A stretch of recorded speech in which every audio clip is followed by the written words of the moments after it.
La victoire a été écrasante.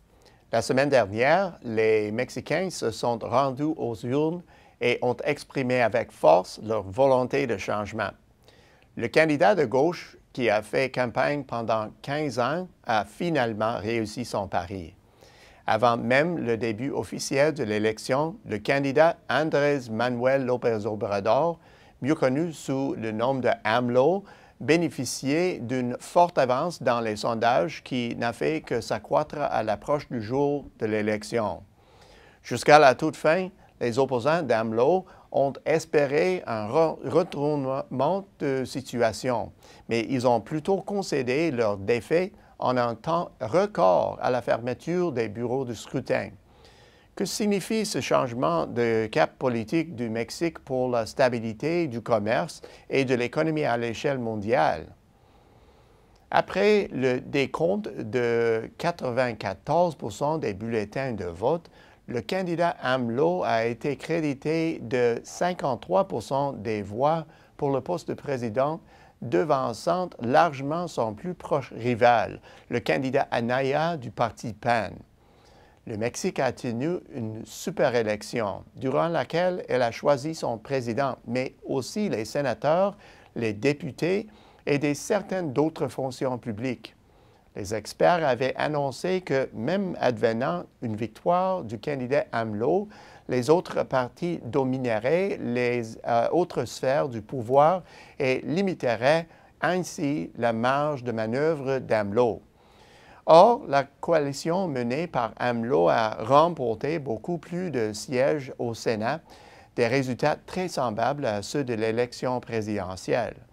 Dans la Chambre des députés, le résultat a été encore plus impressionnant. Parmi les 300 sièges, la coalition d'AMLO en a raffié environ 210, soit 70%. Dans des faits, cette majorité donne les coudées franches au président pour établir et mettre en œuvre des politiques et tout se passe comme si le monde retient son souffle en attendant de voir ce que fera AMLO. Naturellement, les marchés financiers affichent une certaine nervosité. Avant et après l'annonce des résultats de la victoire d'AMLO, le peso a suivi une progression en dents de scie, tout comme d'ailleurs l'indice boursier IPC. L'instabilité devrait augmenter et ce principalement pour deux raisons. La première, cette élection marque une rupture avec le passé. C'est la première fois depuis l'adoption de la règle du premier parti au pouvoir qu'un parti non traditionnel est élu. Ainsi, le Mexique s'ajoute à la liste grandissante des pays où les frustrations économiques et sociales engendrent une vague populiste causant un bouleversement des systèmes traditionnels. Dans ce contexte, l'évolution de l'économie mexicaine devient moins prévisible, ce qui inquiète les marchés financiers. L'instabilité devrait s'accentuer pour une autre raison. AMLO fait depuis longtemps des déclarations gauchistes et d'opposition au commerce qui font peur aux électeurs mexicains.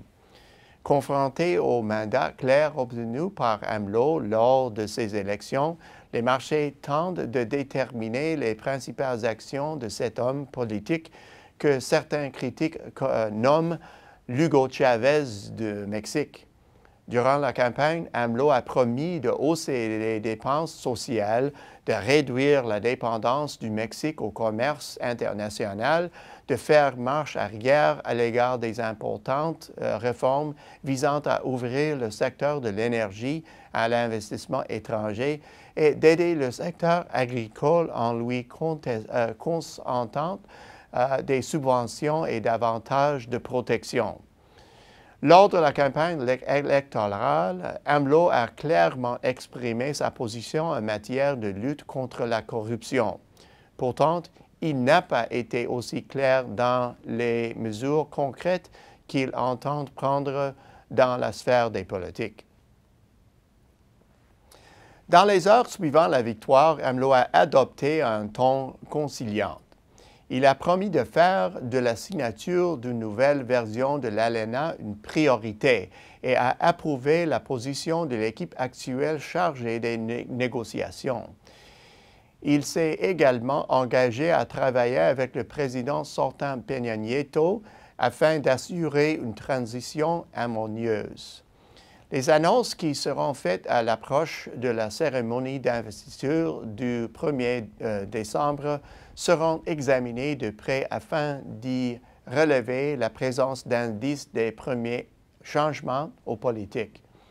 Le président élu doit s'atteler à la difficile tâche de répondre à des attentes élevées en matière de changement social sans être entravé le dynamisme de l'économie qui financera ce changement.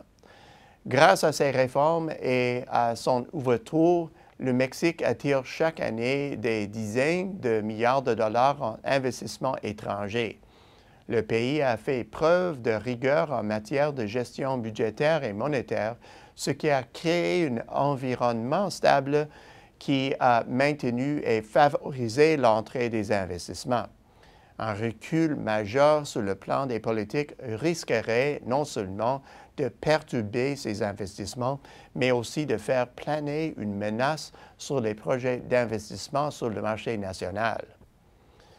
Des maladresses commises dès le départ pourraient se révéler coûteuses. Tout d'abord, parce que le pays risque de perdre gros sur le front de l'investissement étranger. Ensuite, parce que l'économie américaine est en plein essor et toute interruption du flux des échanges commerciaux priverait le Mexique de retombées associées à une période de prospérité.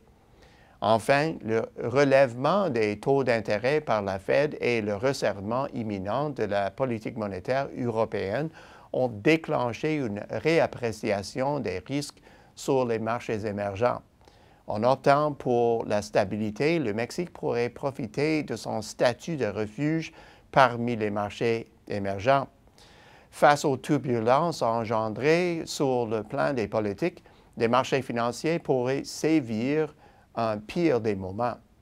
Au bout du compte, le Mexique a massivement voté pour le changement. Or, si les changements en question sont radicaux, le Mexique pourrait assister à un net retournement de situation. Contrairement aux changements s'opérant aux États-Unis, ce processus serait rapide et les marchés financiers y vieilliraient. Voilà pourquoi il y a fort à parler que le président AMLO choisira une approche pragmatique à l'égard de son programme de changement. À la semaine prochaine, c'est Peter Hall.